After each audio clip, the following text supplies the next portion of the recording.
Young female servers. My tried and true method for getting that middle-aged guy to stop being sleazy. This only works if he's only making slightly vague remarks, trying to get a rise out of you or get his friends to laugh. As we know, the majority of these guys aren't in it to actually get your number or go on a date with you, it's all about power. When one of these older guys comes in with his golf buddies trying to show off, here's how I handle it.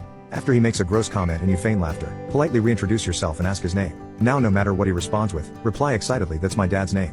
If you can somehow ask if he has children around your age, that doubles the shame factor. I have yet to have this backfire, and some of my coworkers have adopted the practice too with great success.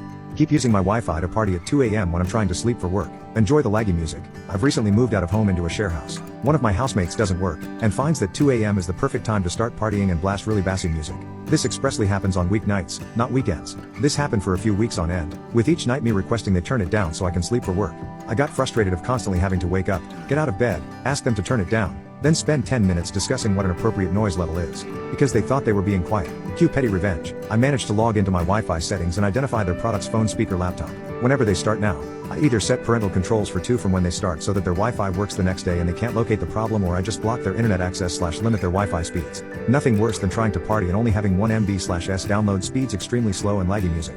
One night they came home at 1:30 a.m. on the phone. When I tell you it sounded like a megaphone was being used, it was ridiculously loud. So I went in and blocked their internet access intermittently so that the call would drop out, they would ring back, and as soon as they pick up, disconnect again. Sometimes I disconnect the Wi-Fi just as they begin responding on phone calls, so that the other person can't hear them and has to repeat it.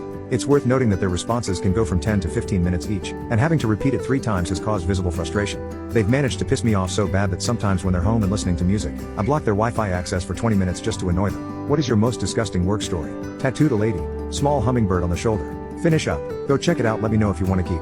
Ha ha, oh thank you, it looks grrr. Passes out. I catch her and lower her gently to the floor while I begin ensuring she isn't seizing, asking coworker to grab a popsicle, etc. She pees herself in the few seconds this is occurring in. Husband comes into booth to check on her, slips and pee, falls down. I'm struggling to keep it together so nobody feels embarrassed. She comes to after a second, stands up, not just pee, shit up her back and smeared into floor/bottom trim on the walls. Nobody says anything. They wrap her in husband's flannel. They pay and leave. I clean it up. Women of Reddit, what question about men do you wish to be answered? How do I know you actually like me if you're a shy person? Because they're always friendly people and I don't know if you're shy and fancy me or just shy and nice all the time like this. How do I tell? Do you ever worry about what your friends think of your girlfriend's or wife's looks? Do you ever worry that your friends won't think she's attractive or would think less of you because you're dating her, for instance? Does your weenie simply hang into the toilet when you use it? Is it placed on the seat? Do you ever have ween splashed with poop? How are you never cold? My guy friends / male relatives are always lounging around with their shirts off. I'd be freezing my ass off if I did that.